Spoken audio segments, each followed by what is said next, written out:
ஏதாவது சாப்பிட்றியா? பேசாம படுறி. ஏதாவது சாப்பிட்றியான்னு கேட்டேன். ஓ, நான் இப்ப சாப்பிட்றதா உனக்கு பிரச்சனையோ? நான் என்ன உன் வீட்டுக்கு வடிச்சு கொடுறதுக்காக இங்க வந்திருக்கேன்னு நினைச்சுக்கிட்டு இருக்கியா? அப்படியே உனக்கு பசிக்குதுன்னா போய் குடும்பத்தோட சேர்ந்து உட்காந்து சமைங்க. இல்லனா வெளியில போய் ஏதாவது வாங்கிட்டு வந்து கொடு. நானும் என் பிள்ளையும் வரும்போது நல்லா திருப்தியா சாப்பிட்டோம். இப்ப நாங்க 2 பேரும் தூங்க போறோம். சாமி, தயவு செஞ்சு வெளியில போறியா?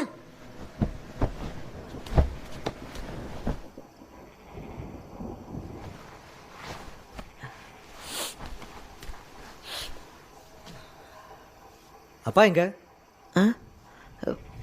கொல்லை பக்கம் போயிருக்காரு. நீங்க 2 பேரும் சாப்பிட்டீங்கல்ல?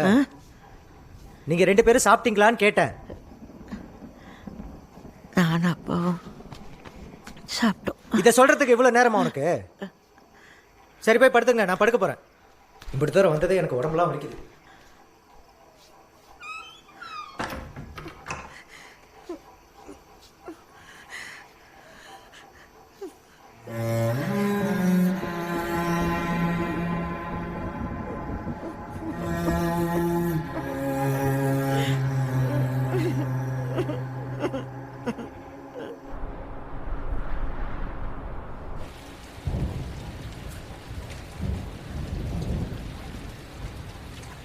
குழந்த தூங்கிட்டியா?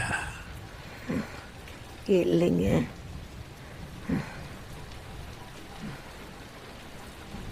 நான் உன்னை நல்லா பார்த்துக்கிட்டேனா? எனக்கு என்னங்க குறை?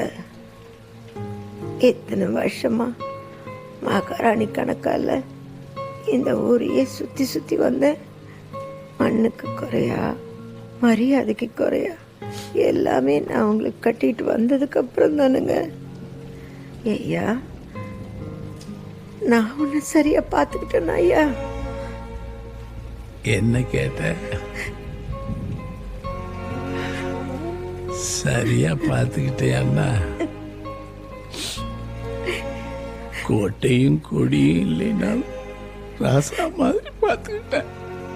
அன்புக்கு குறையா, அனுசரணைக்கு குறையா, அப்படியே உன் பிள்ளைகளை மட்டும்தானே பார்த்துக்கிட்ட. உன்னே கூட நீ சரியா பார்த்துக்கல. ஏன் குழந்தை, பிள்ளைகளை நாம சரியா வளர்க்கலையோ? ஆசைப்பட்டதெல்லாம் வச்சு கொடுத்தீங்க.